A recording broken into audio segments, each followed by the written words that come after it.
Perkenalkan, nama saya Harani Fitri Karanda. Saya mahasiswa antropologi UGM dengan NIM 2250845, PSA 20282. Di sini saya akan memaparkan tesis saya yang berjudul Gen Z versus Everybody, Penyikapan Diri dan Jarak Antar Generasi, Studi Kasus Remaja Wonosari, Gunung Kidul.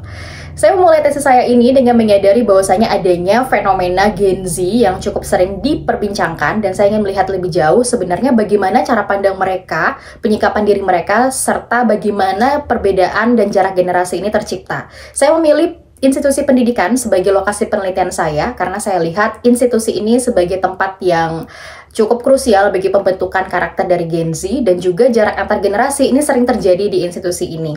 Saya memilih di salah satu sekolah di Wonosari, Gunung Kidul, karena saya lihat Wonosari ini sebagai wilayah suburban yang mana idealisasi dari generasi sebelumnya masih cukup kentara, sementara anak-anaknya sudah mulai masuk ke zaman digital dan modern yang mana pandangan-pandangan global itu sudah mulai mereka pahami. Nah, saya menggunakan metode penelitian etnografi selama 1,5 bulan di sekolah tersebut, dan saya menggunakan metode observasi partisipatoris dengan bergabung di beberapa kelas, kemudian juga wawancara, semi struktur dan juga tidak terstruktur dengan remaja-remaja ini.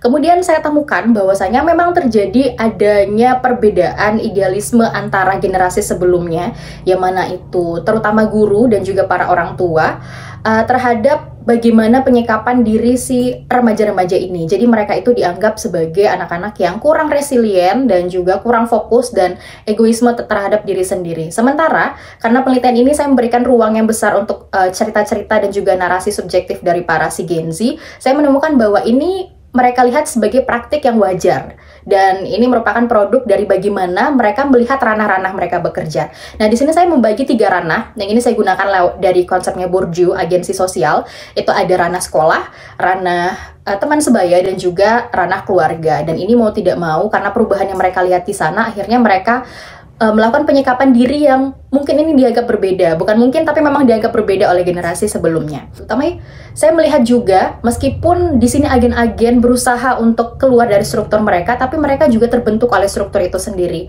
Dan kontestasi ini justru menghasilkan kecemasan-kecemasan tersendiri bagi mereka, sehingga saya lihat penelitian-penelitian terkait dengan generasi ini perlu untuk dilakukan, dan saya harap kedepannya juga akan lebih banyak lagi penelitian terhadap jarak antar generasi, karena saya lihat masih sedikit sekali penelitian terkait dengan konteks ini. Baik, sekian paparan terkait dengan tesis saya ini, semoga cukup menggambarkan. Terima kasih.